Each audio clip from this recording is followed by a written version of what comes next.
अस्सलामु अलैकुम वरहमतुल्लाहि वबरकातुहू। अल्हम्दुलिल्लाहि रब्बिल आलमीन वस्सलातु वस्सलामु अला अशरफिल मुरसलीन व अला आलिहि व अस्हाबिहि व अज़वाजिहि व ذُرِّيَّاتِهِ व अह्लि बैतिहि अज्माइन। கண்ணியத்திற்கும் மேன்மைக்கும் உரிய பெரியவர்களே, சகோதரர்களே, எல்லாம் வல்ல அல்லாஹ் ஜல்ல ஜலாலுஹு நாம் செய்யக்கூடிய எல்லா நற்காரியங்களையும் முஹஸ்ஸினின்றி இஹ்லாஸான முறையில் இறைவனுக்காக மட்டுமே செய்யப்படும் நல்வணக்கங்களில் நம் வணக்கங்களை அல்லாஹ் அங்கீகரித்துக் கொள்வானாக. நாம் செய்யக்கூடிய வியாபாரங்களிலும் தொழில்துறைகளிலும் நஷ்டமில்லாத ஹலாலான முறையில் நிரம்ப லாபத்தை பெற்று அந்த லாபகரமான வாழ்க்கை கொண்டு தம் தேவைகளையும் தேவை உடையவர்களின் தேவைகளை நிறைவேற்றக்கூடிய நல்ல பொருளாதாரத்தையும் உள்ள விசாலத்தையும் அல்லாஹ் நம் அனைவர்களுக்கும் வழங்கி அருள்வானாக. கஞ்சத்தனம் என்கிற தீய பண்பை விட்டு அல்லாஹ் நம்மை பாதுகாத்துக் கொள்வானாக. நம்மை இந்த உலகத்தில் வாழ வைக்கும் காலம் எல்லாம் நோய் நொடியின்றி ஒரு ஆரோக்கியத்தோடு அல்லாஹ் நம்மை வாழ செய்வானாக.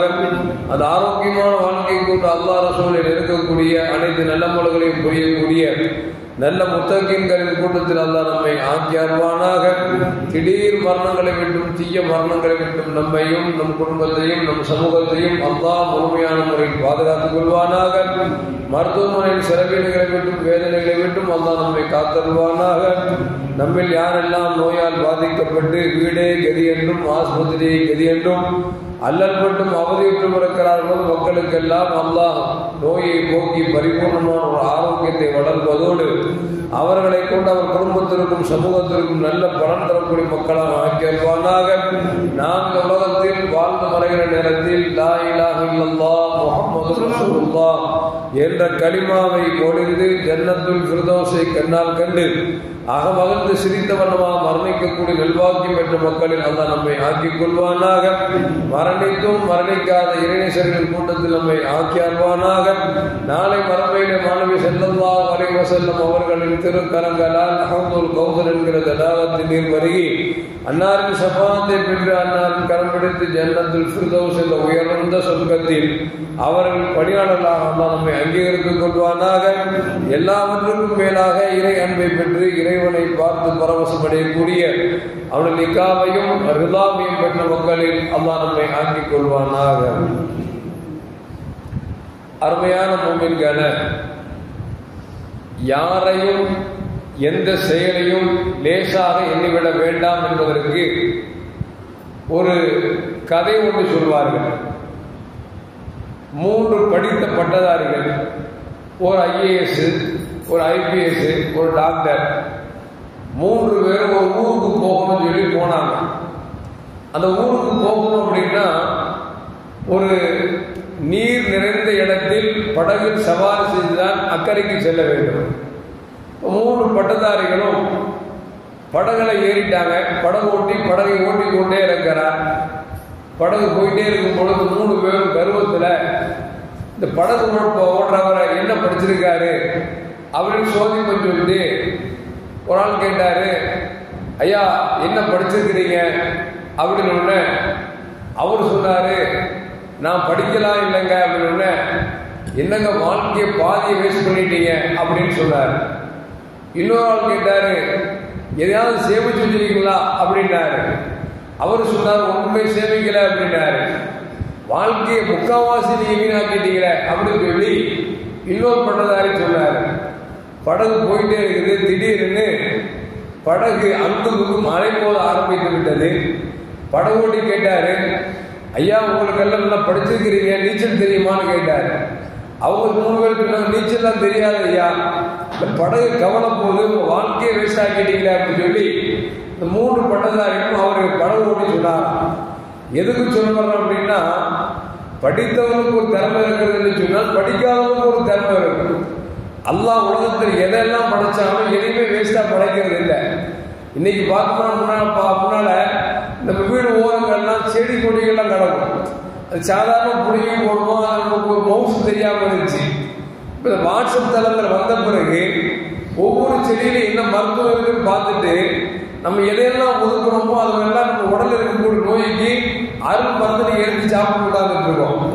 எதுக்கு சொல்லணும் அப்படின்னா, அல்லாஹ் ஜல்லல்லாஹு உலகத்தில் எதை படைத்தால் அது செடி கொடியாக இருந்தாலும் அல்லது மரங்களாக இருந்தாலும் மனிதர்களாக இருந்தாலும் எதுவாக இருந்தாலும் அல்லாஹ் பயன் இல்லாமல் எதையும் படைப்பதில்லை. ஏதோ ஒரு பயன் வச்சிருப்பான்.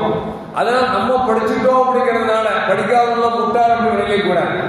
ஏன்னா படித்த கல்வியை விட பட்ட கல்வி இருக்கிறதே அது மிக மேலானது. முன்னாள் காலத்தை பார்த்தீங்கன்னா படிச்சிருக்க மாட்டாங்க, ஆனால் கோடிக்கணக்கில் மனக்கணக்கு போடுவாங்க. 2 செகண்ட் இப்படிப்பாங்க, கோடிக்கணக்கில் போட்டுருவாங்க. நாம லட்சக்கணக்கில் கணக்கு போடுறது கால்குலேட்டர் தட்ட வேண்டியதா இருக்கு, கம்ப்யூட்டர் தட்ட வேண்டியதா இருக்கு. இப்போ படிச்சவங்க மேன்மையானவங்க படிக்காத மேன்மையான யோசிச்சு பார்க்கணும். எதுக்கு சொல்லணும் அப்படின்னா, யாரும் யாரை விட உயர்ந்ததும் அல்ல தாழ்ந்ததும் அல்ல. அல்லாஹ் எல்லோரும் அல்லாஹ் ஒவ்வொரு ஆளும் ஒரு திறமையை கொடுத்திருப்பான்.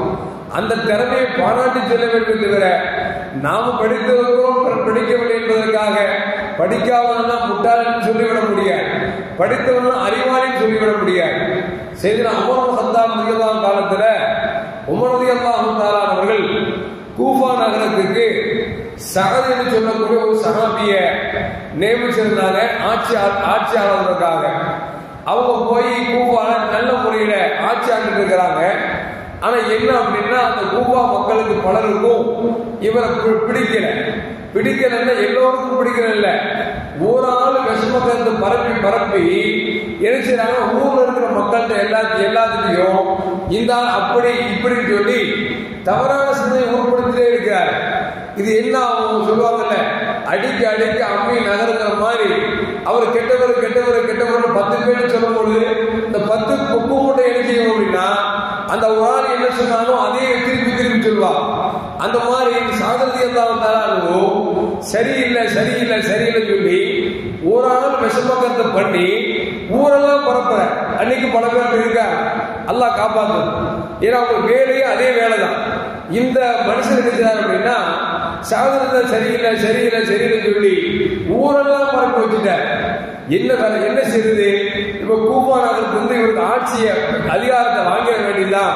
ஆனா அதிகாரம் வாங்குறதுக்கு முன்னால இவர் நல்லவரா கெட்டவரான்னு சொல்லி நம்ம விசாரிக்கலாம் அப்படின்னு சொல்லி ஒரு குழு அனுப்பி உமரதான் விசாரிக்க சொல்றாங்க.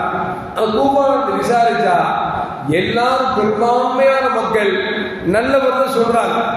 ஆனா அதுல ஒரே ஒரு ஆள் என்ன செய்யறாரு அப்படின்னா, இவர் சரியில்லை அப்படின்னு சொல்லி உமர் இப்னு ஹத்தாப் ரலியல்லாஹு தஆலா அவர்கள்ட்ட சொல்லுகிற பொழுது உமர் ரலியல்லாஹு தஆலா விசாரித்து பார்த்ததுல எல்லாரும் சரிங்கிறாங்க, அவர் மட்டும் மோசமானவர் அப்படின்னு சொல்லி சொன்ன பொழுது இந்த செய்தியை சொல்லுகிற பொழுது சஅத் ரலியல்லாஹு தஆலா கூட இருக்கிறார். கூட இருக்குன்னு சொன்னாங்க, நீ சொல்றது உண்மையாக இருந்தா நான் அஸ்மா போட்டும், நீ சொல்றது பொய்யா இருந்தா அல்லாஹ் உனக்கு நீண்ட ஆயுளை கொடுத்து அதுல வறுமை உனக்கு கொடுக்கணும் அப்படின்னு சொல்லி சாபம் போட்டுறார். காலங்கள் கணிகிறது. சாதனை அல்லாஹ் அப்பளக்கற்றவர் என்பதை எல்லோருக்கும் தெரிந்திருந்தும் படைத்தால் உறுதிமானமா ரொம்ப தைரியமா போய் சொன்னதுனால பதுவா செஞ்சுட்டாங்களா. வரலாறு நமக்கு சொல்லி காட்டுகிறது, பிற்காலத்தில் அந்த மனிதர் நீண்ட ஆயுள் வாழ்ந்தார், வறுமையில் உழண்டார், குடிப்பதற்கு தண்ணி கிடைக்காமல் சாப்பிடுவதற்கு சோறு கிடைக்காம பிச்செடுத்து அறிவிச்சாரு. அவர் செத்தார் என்பது வரலாறு. அவர் சாவதுக்கு முன்னால் கேட்டாங்களா, நல்லா தானங்க வாழ்க்கையில சம்பாதிச்சீங்க, நல்ல பேர் புகழோடு வாழ்ந்தீங்க, இப்ப என்னங்க நீங்க இப்போ பிச்சை எடுக்கிற அளவுக்கு ஆயிடுச்சு அப்படின்னு. அப்ப அவர் சொன்னாரா, இது சஅத் ரலியல்லாஹு அன்ஹு சாபம் என்று சொல்லி அந்த சாபத்திற்கு யார் தகுதியானவரோ அவர் சொல்லி மரணித்தார் என்பது வரலாறு நமக்கு சொல்லி காட்டுகிறார். எதுக்கு சொல்ல வர்ற அப்படின்னா, நீ சில பேர் உட்கார்ந்து நினைச்சுவோம் அப்படின்னா இல்லாத பொருளாத ஊருக்குள்ள பரப்பி அது பெருசாக்கி ஊருக்குள்ள நல்லவர்களாம் கெட்டவனை நல்லவனாக்குறதுக்கிறத ஒரு இழிச்செயல் ஒரு அவச்செயல். ஆனா நம்ம நினைச்சிட்டு இருக்கிறோம் நம்ம அல்லாஹ் விட்டு வச்சிட்டு இருக்கான் அப்படின்னு. ஆனா அல்லாஹ் என்றைக்குமே விடவே மாட்டான். அதனால முடிந்த வரைக்கும் நாம நம்மளை பார்க்கணுமே தவிர பிறர் குறைகள் ஆராயக்கூடாது. நபிகள் நாயகம் ஸல்லல்லாஹு சொல்வார்கள், இய்யாக்கும் வன்ன, பிறர் மனிதர்களை நீங்கள் தீய எண்ணத்தோடு எண்ணுவதோ பார்ப்பதை எச்சரிக்கிறேன் என்றாலும் பெருமானார் ஸல்லல்லாஹு அலைஹி வஸல்லம். ஒரு மூமினை பார்க்கும்போது அவர் நல்லவரோ கெட்டவரோ, நீங்க நல்லவர் நினைச்சா நல்லவரை மாறிடுவார், நீங்க கெட்டவர் நினைச்சா உங்க பார்வைக்கு கெட்டவராக தெரிவார். அதனால் மூமினை பார்க்கிற பொழுது நல்ல எண்ணத்தோடு பார்க்க வேண்டுமே தவிர தீய எண்ணத்தோடு பார்ப்பது நல்ல மூமினுக்கு அழகல்ல என்பதை எப்படிங்கிறத ரசூலுல்லாஹி ஸல்லல்லாஹு அலைஹி வஸல்லம் சொல்லித் தரார். எல்லாம் அல்லாஹ் ஜல்ல ஜலாலுஹு எல்லா மனிதர்களையும் நல்ல மனிதர்களாக பார்க்கக்கூடிய நல்ல எண்ணத்தையும் நல்ல உயர்ந்த எண்ணத்தையும் அல்லாஹ் நமக்கு தந்தருவானாக. அஸ்ஸலாமு அலைக்கும் வரஹ்மத்துல்லாஹி வபரகாத்துஹு. ஸல்லல்லாஹு அலா முஹம்மத் ஸல்லல்லாஹு அலைஹி வஸல்லம். ஸல்லல்லாஹு அலா முஹம்மத் ஸல்லல்லாஹு அலைஹி வஸல்லம்.